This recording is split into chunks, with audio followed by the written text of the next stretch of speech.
not sure if I know your name though. Well, I'm Jeffrey. I'm the creator of Vibe Osmosis. So thank you for joining Vibe Osmosis. How are you doing? Good, definitely. So I guess go ahead and introduce yourself. My name is Rare DM. I am a Brooklyn-based dark wave electronic musician. I use like hardware, so that's kind of one of my things. And I ride my bike a lot. So I don't know if that's the type of introduction you're looking for, but All right. So if here's a fun one. What's your astrological sign? Do you believe in astrology? I think that I do generally believe in it, and I am a Leo sun, and a Libra moon, and a Scorpio rising, with a Virgo stellium in my 10th house. Um, and so you just did a tour. You want to kind of expand on some of the music and stuff that you were playing on this recent tour? Well, it was all original stuff by me. I play off of a octo track and a machine drum for my live set, and I guess the set that I had was like mostly unreleased material, but one single called Almost a Year for my first album, and then I play Hotel Jacuzzi, Naomi, Send Nudes, and Nice. yeah. And sometimes I play Rolex. That's the live that's released, and the rest of it's all unreleased. Yeah, exactly. So are you like working on a record, like on like an official deal, or like are you just kind of putting tracks out as they cook up and that kind of I'm stuff? well, so I'm independent, and I've been independent for a while, and it would be pretty nice to, not be fronting on all the everything costs myself soon. So I am working on an album, but like, if I haven't, I've been putting out singles because I'm not gonna not release music while I don't know. Basically, it's expensive to be solo and not have like parents' money. So I have done what I can on savings, and my savings is not where I'd like it to be right now. So I can't pump out a whole record with every video for every single or whatever at the moment. So I got to be smart about it. So, not, I wanted to release a single before the tour. So that's what I did. Um, Uh, yeah. all right. So like with your music, it's very driven by different kinds of sounds and different kinds of like textures, and also I guess themes. Did your like themes happen naturally, or did you just kind of like build up sounds and then kind of develop like what your song was? How does it happen for you? Do you mean like the lyrical themes or like the okay. Normally like my lyrics are pretty close to the heart. Like those are usually direct experience like life stuff, my problems within my own love life or things like that, but often it's also just kind of like completely made up. If it's not that, it's one or the other usually. So like, Rolex and Hotel Jacuzzi are complete, fantasy, more manifestation type of things. Like it would be great to have like no limits on how high your thread count is or the places you can travel. On like the spur of the moment. Whereas like Naomi is like completely from real life because that's like about being cheated on. Um, but yeah, so it's just kind of like I'll start in the studio, and it usually starts with bass or drum machine, and then I will just kind of like riff on a microphone while I play my instruments, and I can record 16 channels at once. So I just kind of move around my studio and play whatever I feel like and sing when I want to, and then the song usually kind of reveals itself. Here's a funny one. What kind of animated cartoon character do you think represents you best? Um, let's see. I've always been more animals and fairies kind of resonate with me. So I feel like I would probably, like I can't, do I have to name one that's already out in existence, or like can I make one up? Okay. If it's if it's one that's out in existence, then I think I think I kind of do resonate a little bit with Sailor Moon, unfortunately, because she's kind of boy crazy and she has a best friend that's a cat, you know. So that's very me. But if I was making one up, I would be some sort of a more space ethereal type of creature. Maybe some sort of like very sparkly, incandescent wings on like a mouse or something, but like that can breathe underwater and fly. Like not something in this planet. I don't Um, know. so if you do you remember your dreams? Yes, I do usually. What color would you like associate it with? What kind of colors? What kind of colors do I associate my dreams with? Yeah. Um, like the deep blue midnight sky color that you get, usually only in contrast with like really bright stars or like that specific orange glow of a street light. And all right, so with your music, have you always been based in New York? I grew up in Michigan. I was born in Baltimore, but I grew up in Traverse City, Michigan, which is like the pinky of the Definitely. mitten. Yeah, there's like a lot of nice beaches over there. So like, how long have you been making music officially, or I guess unofficially too? Unofficially, like, since I was 11, officially, like under this band name, I guess like since 2019 is when I released my full album, is when I would say that this started being like serious in the way that I wanted it to be. Yeah. And before, were you like kind of just trying out different bands, or like playing other stuff, or developing like your sound? How was it like for you in the beginning? So I started taking percussion lessons when I was like 11. My dad was a drummer too. I'm the middle child of three girls, and I'm the tomboy of the three, I guess. And yeah.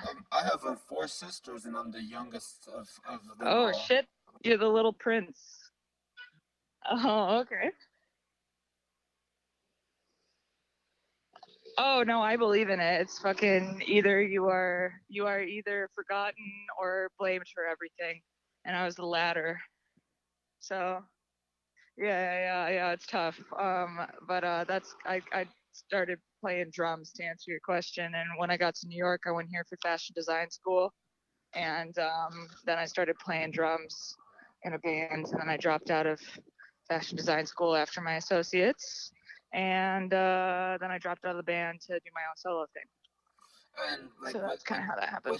with your family, did they kind of support like what you're doing now, or did they kind of like, or like what happened?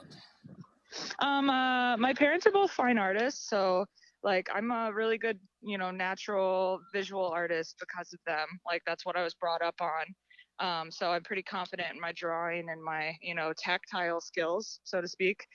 So they've always supported doing something creative because obviously they kind of just know that that's what me and especially my older sister both were like the best at and gravitated towards. But because they both have had like financial struggles, not been like the best with like money or like being artists like in a career way, they kind of tried to like drive us into jobs that were like creative but like marketable. So for example, my older sister is a graphic designer, and I think my parents definitely were like, no, don't be a fine artist, go be a fashion designer. Yeah, because it's like something that's like more of a job that is for other people. But I kind of realized that that's the opposite of what I like doing because I don't want to work for Calvin Klein. I am Calvin Klein. Yeah, and I think also a lot of people don't understand, the use of the internet, the use of technology today is like at its advantage. So you're able to learn a lot more, and especially like in graphic design, like it opens up a world maybe to you if you're only focused on your own trade job and maybe not like also doing other side things or helping out like businesses Yeah. with media. Um, Mhm. and also I wanted to mention like with your music, do you kind of try to like create an image whenever you're going about making a track, or do you just kind of like find the image later because you have this music? Um uh do I find what later?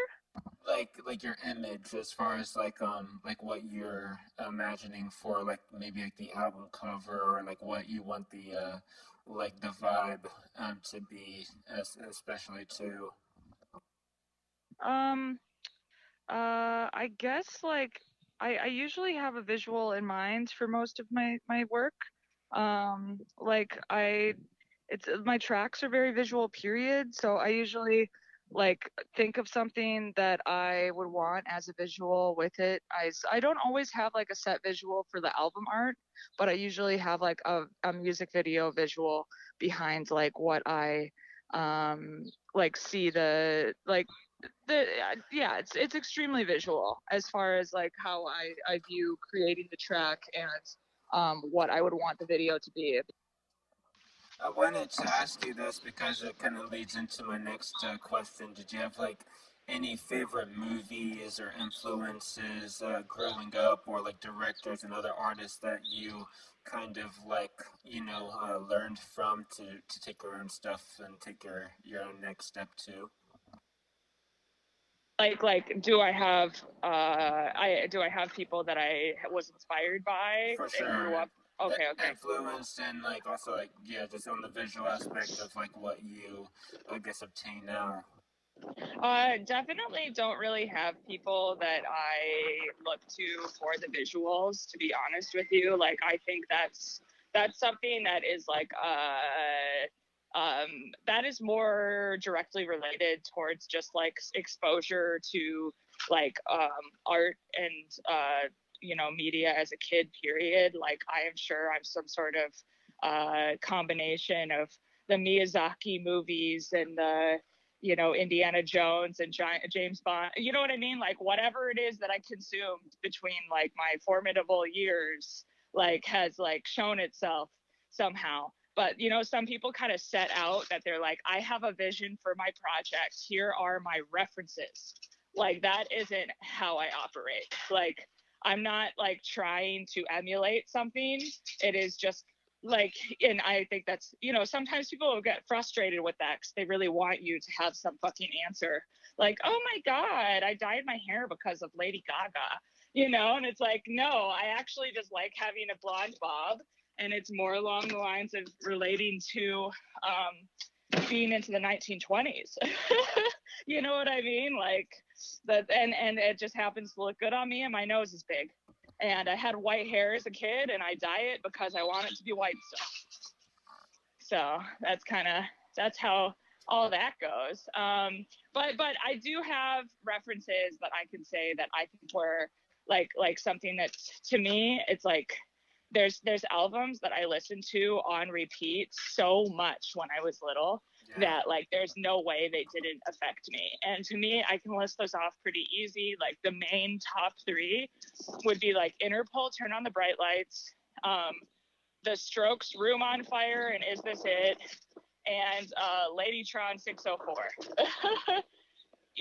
So like I listen to those ones so much that I think it's like kind of impossible that they didn't rub off on me a little bit. That being said, I'm not setting out here to go and sound like the Strokes. But I think lyrically, I think that I've had somebody comment before and been like, "Oh, you kind of write lyrics like in a way that reminds me of the Smiths," Oh, and I'm very like, sick. "That's really interesting because I basically don't really listen to the Smiths. Like, of course, I know R.I.P. their songs, but R.I.P. Andy. R.I.P. Yeah, I know, right? It's but the Smiths, I'd say growing up too was one of those ones. Whenever I see on like the old like movie or music video channels, I would just be like, oh, they really get it. And especially Yeah. didn't ever think about like having like flowers and candles and stuff until I seen like Nirvana's Unplugged. and Oh yeah. those just also like opened up my mind, I guess, to experiencing music in different ways, and also like what you can bring to the crowd that also like translates like with your music and your art. And I feel like from what I've seen at your shows, like my friend in Prague was the one that sent me some of the stuff because I went to your show, and like, Who was your friend? oh, The, I mean, I don't know if I can say on here. oh yeah, I Yeah. think is he really tall? No, no, it's a girl. Oh, okay, Yeah. okay.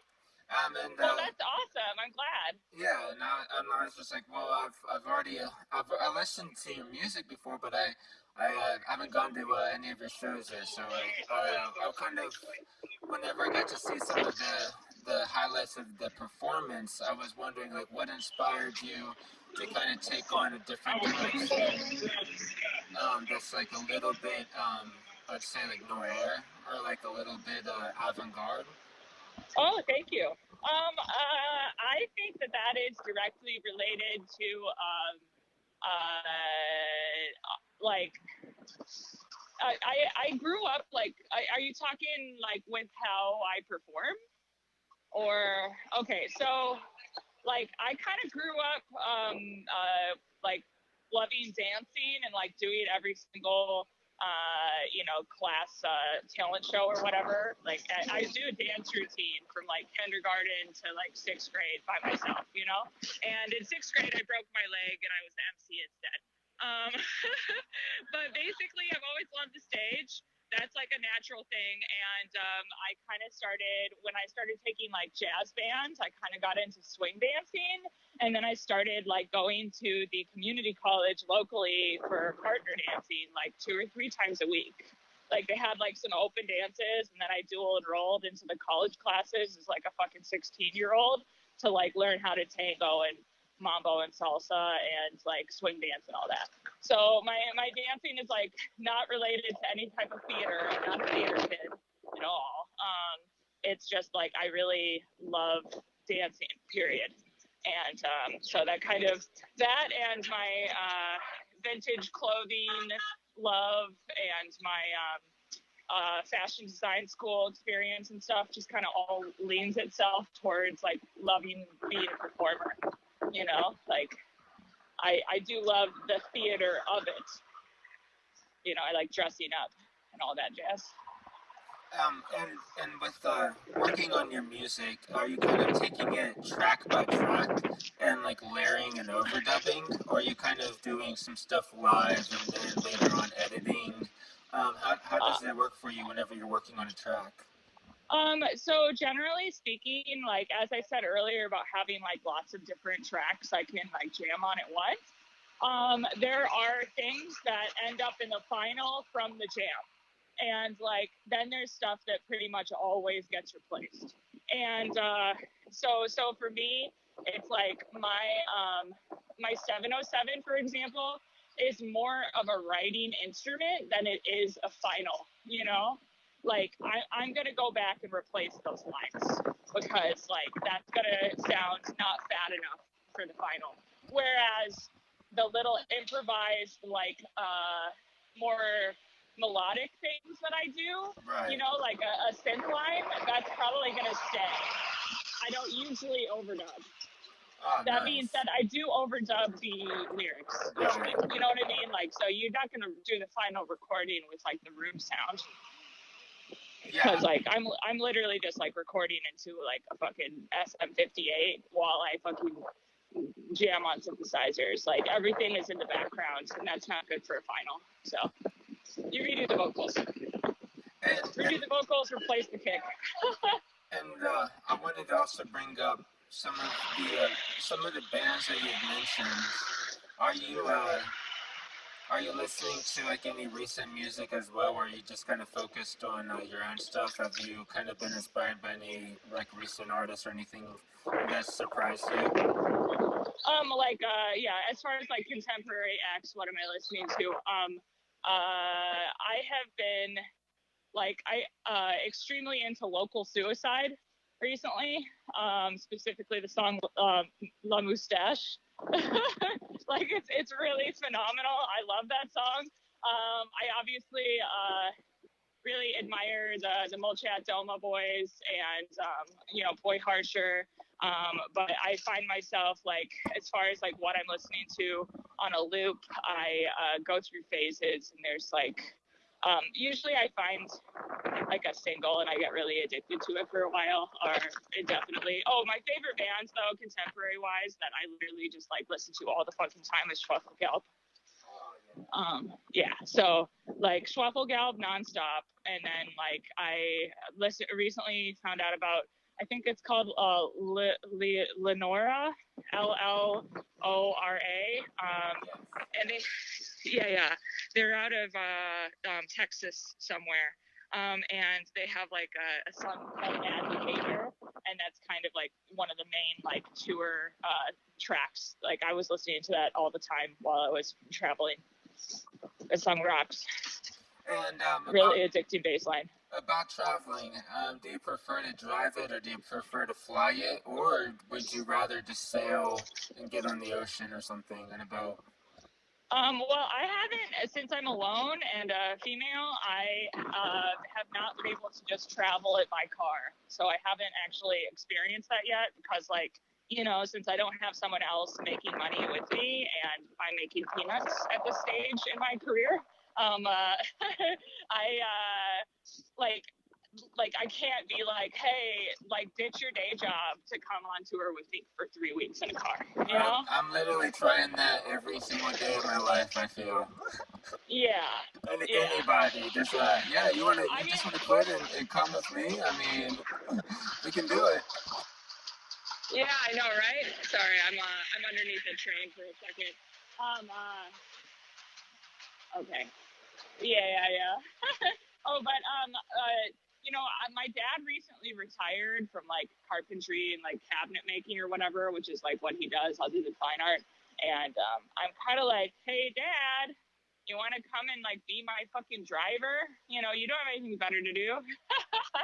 But yeah, so we'll see. I'll keep you posted. Maybe that'll work out. I did my older sister, who is a graphic designer or whatever, took some time off from her legit job to fly to Oslo with me, and then went off with my cousin to Copenhagen. So my cousin met us in Oslo, and I had 2 days in Oslo with them. So it was kind of nice to be like set off on tour by my older sister. Yeah, for sure.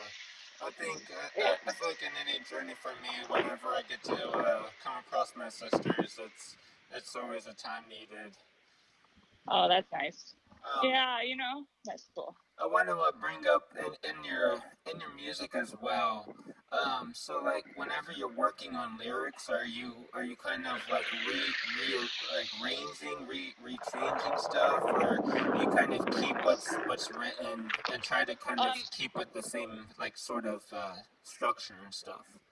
it entirely depends on the track, So like my debut album, there's obviously, sorry, there's some wind. With my debut album, I definitely had like the song Whole Heart and Soft Boy and Best. Actually, not Whole Heart, sorry. But Soft Boy and Best those are like, oh Jesus, sorry, I'm just gonna get off my bike for a second. The song Whole Heart and Best. Sorry, Jesus Christ, I'm still jet lagged, by the way. I just got back, but basically, Soft Boy and Best are one track take vocals. Those are the original scratch vocals. I had a different setup back then. I didn't have 16 tracks yet, so I had recorded a loop of a synthesizer line, and I just sang over top of it, and I kept it as is. So those aren't written down. Those are just like off my head, and I just kept them as is, and that's how they are. But like a song like Almost a Year, or like Naomi or something, like those, or Hotel Jacuzzi, those usually have like one idea, and then you kind of riff on that similar idea. Like I thought it was like like there's just slight variety in it because you could be like the baby, I like spontaneity, just you and me in a hotel jacuzzi, and then I think you're sexy kind of sounds like baby, I like spontaneity. So you just kind of, rhyme on your own stuff, like do subtle little changes. And that sounds stupid, but I kind of like the variety between like my clothes are always dry cleans, compared to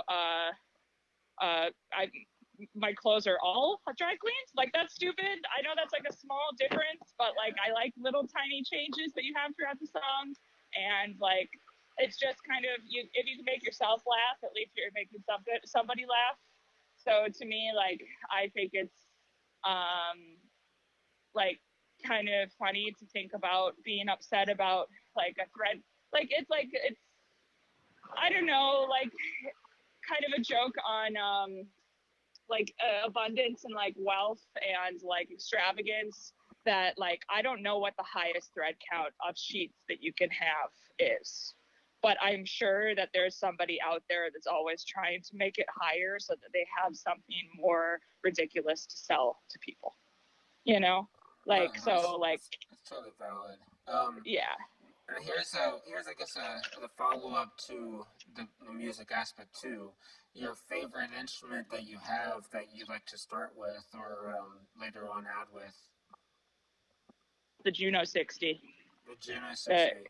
yeah, because the arpeggiator is just fucking phenomenal, and you can do 1,000 layers of it, and it will always sound good on top of each other.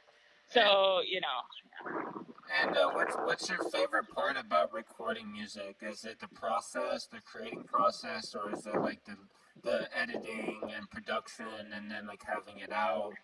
What's your favorite it's part? definitely not the editing. It's definitely either the creating or the details.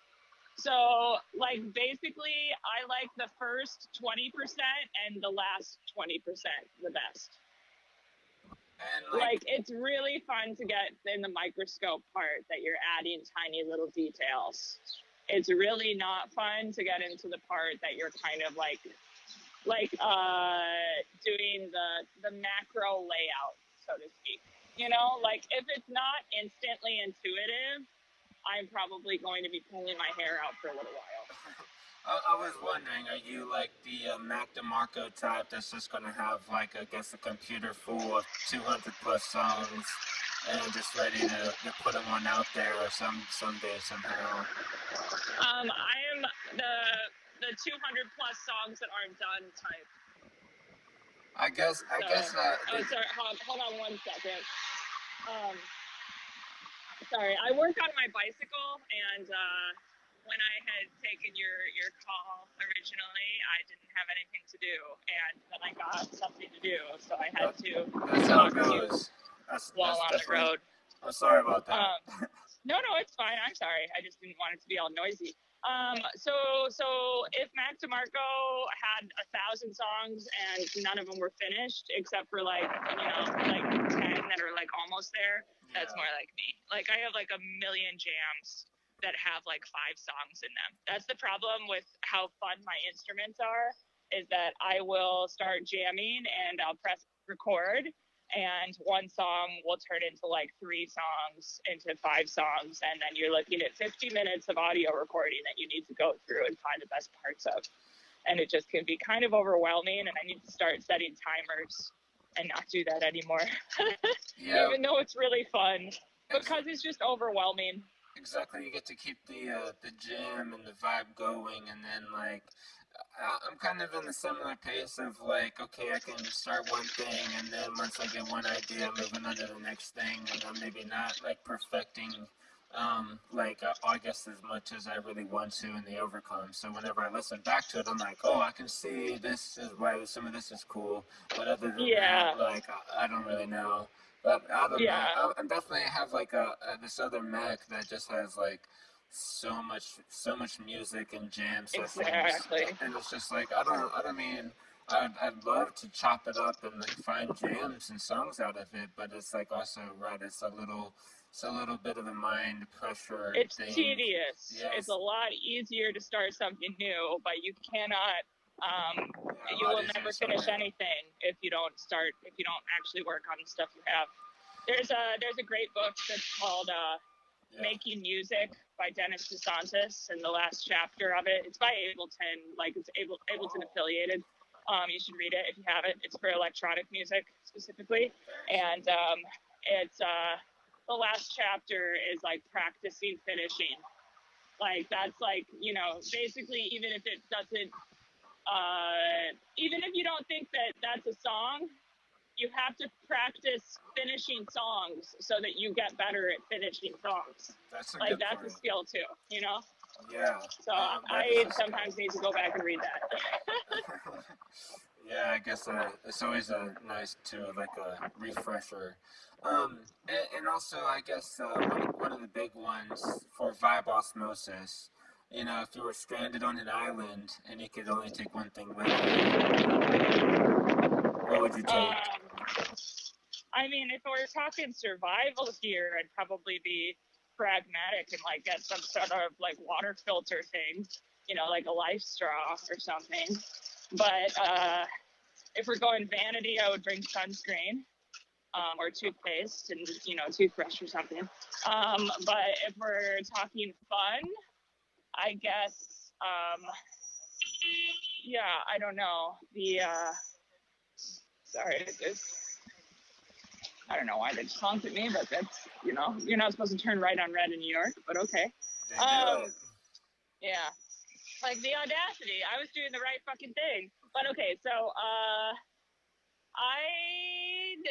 don't really know how to answer that question with the fun part. I guess like if maybe a friend. Am I allowed to just say I'd bring a friend with me? Oh, that's valid. All right, so just one thing about your music too. What made you decide to kind of switch over to the dark wave, synthy, electronic, techno type sound? Like what inspired you to do that?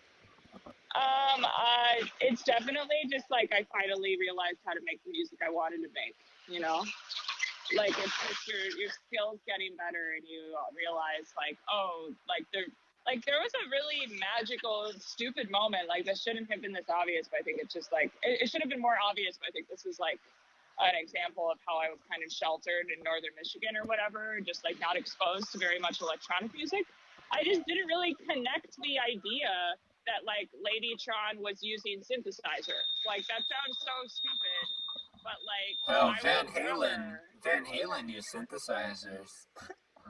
Yeah, like I just like, oh shit, like I was staying at this I was between apartments and I was like subleasing this room, and this lady had a microKORG, and I was like playing songs that I wrote on piano on the microKORG, and it had an arpeggiator, and I was like, wait a goddamn second, this actually sounds like something I'd listen to now, because I was just making like stupid piano songs with vocals that really didn't sound very good, you know, like, because I don't like listening to acoustic piano tracks unless it's jazz. That's the exception. Yeah, it's gotta be like, great. Yeah, and like you know, when I was in high school and playing percussion, I would always gravitate towards like the marimba and the vibraphone, which like arguably sounds like synthesizers, you know? Like, so those were cool, darker sounds, and I'd write my first tracks on those, and then eventually I started learning, oh, I could play more stuff if I did this on a computer, so I'm gonna give it a go. And then I just kind of ended up realizing, like, oh shit, if I actually play this on a microKORG, it's actually what it's supposed to sound like. So, yeah. A little. Here's an essential one, I guess, for the smokers out there. Are you a fan of the weed, sativa or indica? I don't really care about any of it too much, to be honest. Like, I mean, hats off to it. It's cool stuff. May or may not have helped me buy some synthesizers before. But I guess I lean more towards indica if I was going to smoke, but I prefer microdosing on mushrooms. I'm a fan. Like we've been trying these Med Lab mushy bars, my partner and I, and they're like ridiculously like I don't know, like just a needed thing. It's like a jolt of energy, also like clarity and like somewhat inspiration. And like I definitely am one of those ones to kind of push that. If you haven't tried it, kind of thing. Yeah, yeah, yeah. If I you're mean, ready too.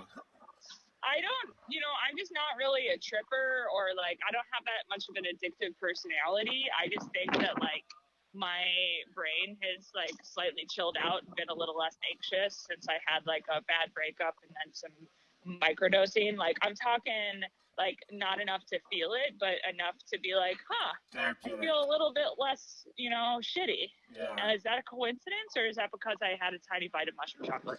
You know? Yeah, I would just say So, sometimes, yeah. sometimes psilocybin just like opens up, I guess, what you need to be accept back at times, I guess, to. And like I was talking with my friends about how this delta warfare is like a chemical. Like, is it even real? Like what is the science behind Do this? you mean COVID? Oh yes, and delta. Delta warfare. Do we have a COVID denier on the line? But really about the fake weed, Delta 8, 9, 10, Oh, oh, yeah. gotcha. But at the same Okay, time, okay. it's in the same realm as far as this being chemical warfare or something. Oh, wait. So do you think like the legalization of weed in a lot of America is like to control the population with fake weed or something? I think that the fact that they put this in the mixture doesn't help any situation. Wait, I haven't even heard of this. So wait, what are you talking about? This Delta fake pen stuff, the other alternative ways to get high legally, but also it makes it more accessible to young people to try these other chemicals. That's not Well, necessarily is THC. it like laced weed, I have or do you mean I have the no weird stuff that they banned from bodegas? Do you know what I'm talking about? exactly. It's like some of the stuff that you put in the pens. You have really no idea like what kind of chemicals, Oh, yeah, I've additives, never and really been a pen person. I don't like it doesn't seem natural, as far as like what the fuck is in. I don't smoke tobacco at all. I never have. Um, and like to me, like vapes, I'm yes, like that seems like even weirder than smoking something. Cause like where does it come from? it's Like what is robotic. that stuff? It's It's suspicious. it's It's the too easy. it's the AI takeover. Yeah, yeah, you're inhaling little nanobots that are gonna, rot your brain or something. No, Now, I don't know. I just hate the fact that people that I know that like got into vapes are literally like little like rabbit brains sometimes, yeah, You'll scattered. see them get agitated and they will completely derail your hangout to go get more like pods or whatever because they are like itching for it and they went through it like, oh my god, my battery died. Do you have a charger? Do you have a charger? No, I Don't. don't. I need that charger. You don't understand. Yeah, It's like it's a little you need strange. to carry that backup one, if you're in the vibe. Yeah, exactly, Be exactly. Watch your prepared. own back. Yeah. Yeah, I don't have your back covered, bro. I, Yeah. I wanted to also ask you more about some of the favorite films and like stuff that you've like watched recently or like So, grew up watching. recently I really have been loving like that one kind of brand of like Triangle of Sadness. I thought the menu was really pretty fun too. I loved Triangle of Sadness though, and like I love White Lotus. I know that's not a movie, but basically like that kind of humor and like slightly almost surrealist type of feeling to it.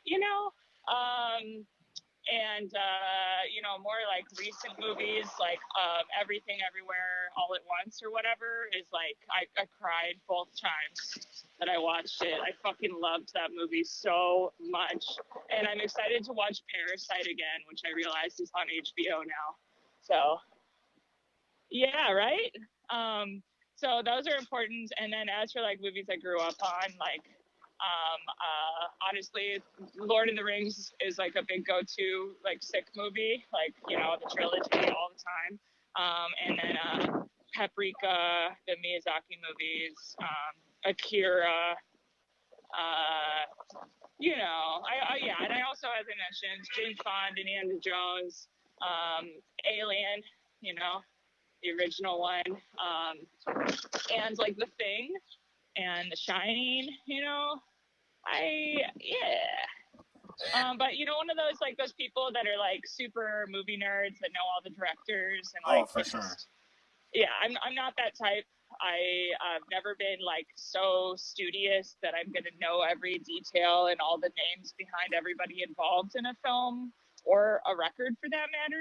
I'm just like, I think that almost kind of goes with the same type of personality that is gonna be obsessed with like a pop star and like not true. obviously they're very different, but basically The fanatic. yeah, I just haven't really been that way about anything specifically. Other than like boys probably, like if I got a big crush on somebody, then I'm kind of like, so what is he thinking? Yes. But what does this mean? I guess that's how love gets us all. Yeah. Here's one of my things about like I guess music in general. Like I'm a collector of like the stuff that I really like enjoy listening to. Are you like a Yeah. vinyl? Are you a vinyl collector or listener? Do you have like your own thing? I do have a few, like, okay, so I don't have a working record player right now. I think as for I know, I do have some really nice records that you can get one. Like I have that Groove Zone, like Asbuyer, the German edition, like one of the originals, and I really would love to listen to that. Yeah, so basically to me, as for being a collector, I more collect like vintage synthesizers and weird synth drums, like the Sinair and stuff. That's kind of my thing. Actually, so I completely lied when I said I'm not a fanatic. Like I am a fanatic. It's about like tiny trinkets and little boxes and antiques in general and like vintage musical gear. So that's what I like. That's what I like doing. I like collecting like really obscure like tiny animals and pieces of gear that are hard to find. Like I have some slightly harder to find pieces of equipment, when I can. So it's a great way to like exercise restraint towards me just buying a bunch of like useless beautiful antiques is Yes. buying like musical gear that's beautiful that can actually provide me with some value as far as my music goes.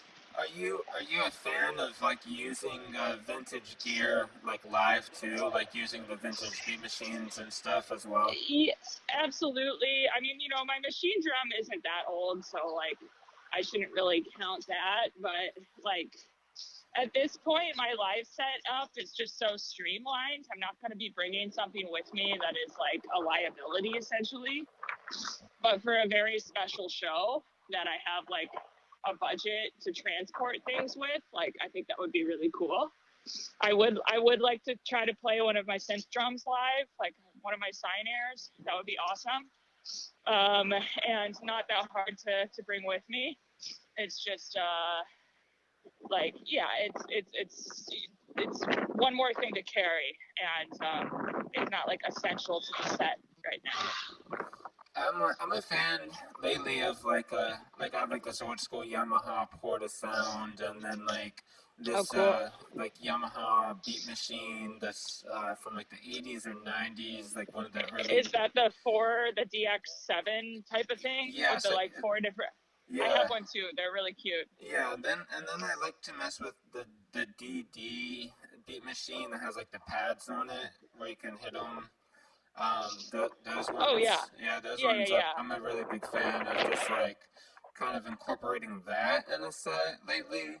Oh But yeah, you bring that with you live? oh yeah, because I like the fact that these things can just run on battery and like you don't have to worry about having True. your little AC adapters. I'm just now at this point of like any way that I can have it as mobile as possible. Oh Just yeah. yeah. Yeah, I was really into using like the iTrack Solo, so you could just plug it into your your phone and use your phone still like GarageBand and like the Logic remote and all that kind of stuff. So Oh. yeah, so you still get like your DI, and able to kind of play it live too if you need to, or have your Yeah. your interface wired up. I've kind of just always my Octatrack can do longer form samples, True. so that's what I use. And I like having hardware partly like not only for like the aesthetic and for the tactile like hit things type of element, but also because like I have just on principle always avoided having a computer or like yeah, I don't want a computer, an iPad, or whatever to be my live gear. Not only do I think it's visually not interesting, but people always assume that women don't make their music anyways. Or at least it's been my experience a lot that I've been like, asked like, oh, is that guy playing your music for you? Like, and they point at like the VJ that's like doing the visuals. And they're like, is he DJing your tracks? And I'm like, did you not just see all of my fucking gear that I was hitting while I was playing? Like, what are you talking about? Like, it's really. There was no backtrack. Yeah, exactly. So, like, there's enough of that with me actually playing my gear. I don't need people assuming that other people are making my music for me, any more than they already do just because I'm a woman. Yeah, that's a really good point. I've been Yeah. I've been also like mixing up like I see that you kind of mix it up with like your mixing style whenever it comes to your like actual production. Do you kind of prefer not to go to like a studio and have like somebody else always work on your tracks? Do you prefer that? I love working with a mixing engineer that has a producer skill set as well, like because I'm not really very well versed in like how to like EQ a kick drum. Like that's not my forte. My forte is like the writing and like arranging. Like I have very set ideas about like wanting my track to be made by me, and then I want to like up the production value by like making it sound the way that I can imagine it that I don't necessarily understand how to bring out myself yet. For example, melodyning, like fine tuning, like I know how I want what vocal take I might want, but like the little tiny finishing tweaks and stuff that somebody went to fucking school for or did countless hours. So like I believe in the fact that like your music will benefit from collaboration as well as like videos and stuff. Like I could go and try to DIY the whole thing and it's never going to be as good as having an actual gaffer. I totally agree. Yeah. And I guess that's kind of also part of the artistry, and that's like part Yeah. of the respect and showsmanship, I guess, from the entertainment, and I guess also like people engage with what they find entertaining and cool, and also Yeah. like I guess there's also a little bit more of a dive into that one too, as far as taste. Yeah. So I mean, like I am always gonna like basically it's almost like some of it is really directing someone else to like I trust the benefit of having someone else's ears on like what the kick would like more benefit like from where it should sit in the track, but I'm always gonna know when I hate it or when I think it's like the best thing ever, and then you will fight them on or like, it's your track ultimately. So like it's like, hey, I liked that last kick. Or if I am kind of like, I think they both sound good. I honestly care more about just bringing out that synth line that I made. Like I trust them to kind of, steer us in the right direction with some of that. And So yeah. this is my last question before we go. And thank you for joining Vibe Osmosis. All right. This this one this one is what was your favorite place that you played at on tour? My favorite city was hands down Vienna. That's like the fucking most fun, best show I've ever played. Yeah, Vienna is like up there. Like my favorite shows ever now are playing Molchat Doma at Music Hall Williamsburg, and then Vienna for Sniffing Glue, which is like a party that my friend Anna puts on.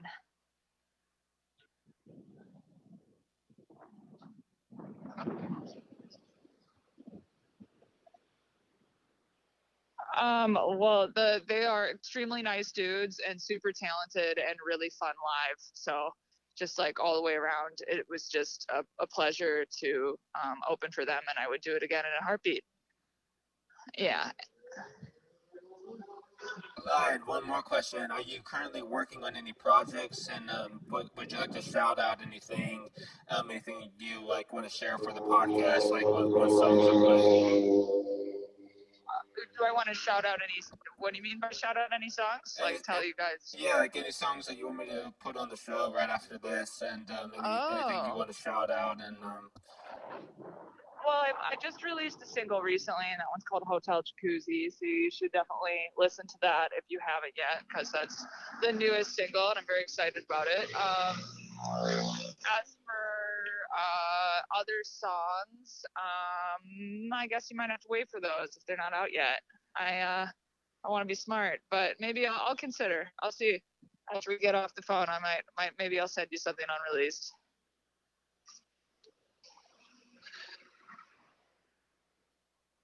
thank you for joining Vibe Osmosis, and I hope it's a good rest of your day too. Hey, thank you so much. It was a super fun chat. Okay, have a good day. Okay, sounds good. Okay, bye.